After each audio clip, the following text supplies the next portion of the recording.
Hello. So I'm wearing this thing in my head because it is comfortable to wear and my hair is wet. I'm not trying to make any sort of a fashion statement. I just feel very warm and cozy and protected in this towel. Um, yeah, I actually kind of like the way it looks. It's kind of cool. It feels like I could be a nun or something. It's like this white. Anyway, so today, I'm feeling still vulnerable, still like, why am I doing this? I really enjoy filming the my this whole like stream of consciousness, like present day thoughts thing. I enjoy the process of it. The edge that I'm pushing, the edge that I'm pushing is posting it, in advertising that I'm posting it. Like I'm thinking maybe I'll just post this one without advertising that I did it, um, because it's still feeling very exposed to me. Um, yeah.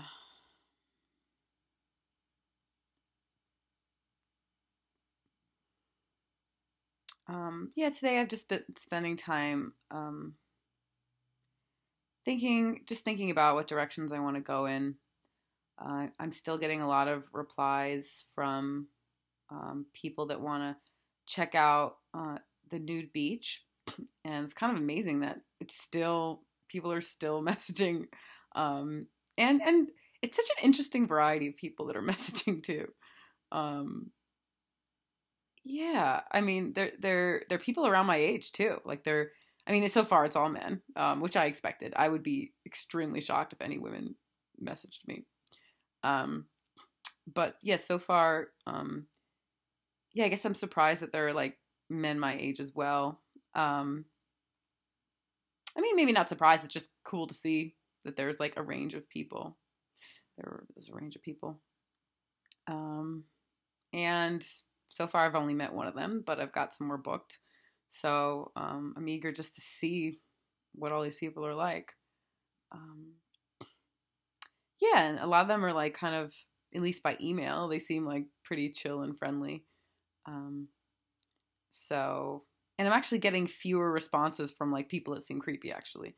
I'm getting more responses from people that seem kind of afraid, which I think is good because that's well, that's kind of where my energy's at right now. I'm like just terrified to live in this world. um, yeah, just been feeling very sensitive about. I guess like even like I've been posting videos and things on like Facebook, but I haven't been like looking at Facebook as much as I used to. I used to enjoy looking at Facebook. Now it's like terrifying. Like it just makes me anxious. I just don't like to see people disagreeing and feeling angry and all the. So it's not like a fun escape like maybe it used to be. So it's weird to see like the tides turning with that.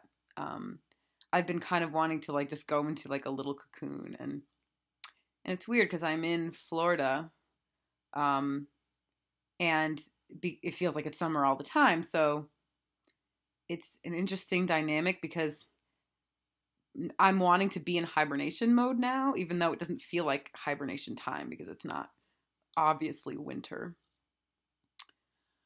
Um, yeah, so I guess I just doing these vlogs is making me realize, um, I guess how much I doubt myself and judge myself. Um, and those are things I don't necessarily want to look at, but um, I think there's a new realm of self awareness in doing these. Like I wanted to do it definitely, um, almost to see like what would come out, almost like when you do improv or anything that's about being in the moment. And I wanted to do like stream of consciousness style.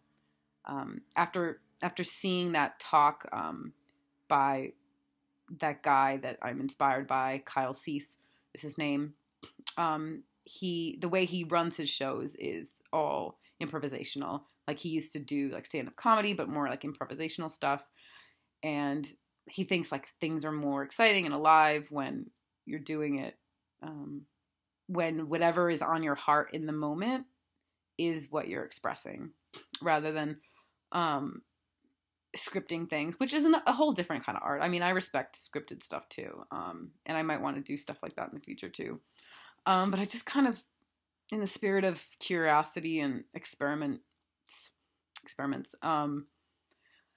I kind of want to see what was there, because I think most of my life has been more about preparation and scripting and planning, and almost too much overthinking things. So I wanted to see what happens when I am more spontaneous and less scripted. And I think I always feared it. Like I always feared like going to improv shows and things like that, or being involved in like things like that, or like those rap battles where you have to like rap on the fly, or even in terms of like singing auditions. I always made sure I prepared like every little thing. Like, what if they ask me this, and what if this? And it definitely takes the joy out of it. Definitely adds more fear, and oftentimes it actually backfires because they want to be able to see you do things on the fly, and then if you can't, then it's like, okay, that's clear, it's not going to work. I think it would be sort of a superpower to have.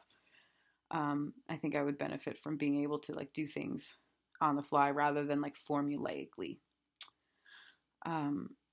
So yeah, and it just kind of brings up all the fears of, I guess I'm afraid that I'm going to say something I shouldn't say. I feel like I'm going to like say, reveal too much, I guess. Like I'm just going to like say a truth that is like, that's like too much. Yeah, like I remember one time I got like challenged to be in this like improvisational like singing thing. So like a guy was like playing guitar and then I'm supposed to like create lyrics, and I was just terrified because I was just like I just didn't know it was gonna come out. And I guess I feared that like something terrible would come out, and I think in that moment the terrible thing would have been like profanities. So but I guess I'm afraid of whatever taboos that are in my brain will come out. Yeah, and I guess it's just a matter of facing the truth. It's like that stuff is in there anyway, so like whether it comes out or whether it stays in, I mean, like it's enlightening to know what's in there. Yeah, so, and that's why I want to push those edges more in terms of improvisational things. I looked for an improv class in this area, and it hasn't really panned out too much. I have to look a little more in seeing like an improv class that might be good for me, because I feel like I have to just tackle all these things I'm afraid of. I just feel so limited by all of the fears, and I want to expand my range. Whoa, there's like a glow. Okay, there we go. So yeah, it just feels like the range of things that are in my comfort zone just feels too narrow. It just feels too limiting. So I just want to break through all these fears. I also want to go skydiving, another terrifying thing for obvious reasons. But some people are just really not terrified of that. I know people who've done it, and I doubt they felt like any fear. I mean, so, but again, they're the type of people that like this is in their wheelhouse. Like they're good at this stuff, and I feel like this obsession with like doing things that I'm terrified of, because I just don't really see a point in much else, and maybe it's just because I get terribly bored doing the same thing over and over. And I kind of wish I were the type of person that could do the same thing over and over. It would make things a lot simpler. But I think there's some sense of importance in doing these scary things. And because I know that the things that I've done that were scary at one time are not scary at all. Like going to the nude beach for the first time was terrifying. But now it's just the easiest thing like ever. I mean, it's crazy how big of a difference it is. Like now I could just get naked in the middle of Times Square. I just like, I don't care at all. So I guess I want to know that sense of power and that sense of like mastery over my fears. Like, I think that's like glory right there. This is kind of funny how there's like this like glow shining on me. I really feel very biblical. It's like this nun, this like angel thing going on. Look at this. I don't know. Um, anyway, I'm at 10 minutes. Okay, great. See you later.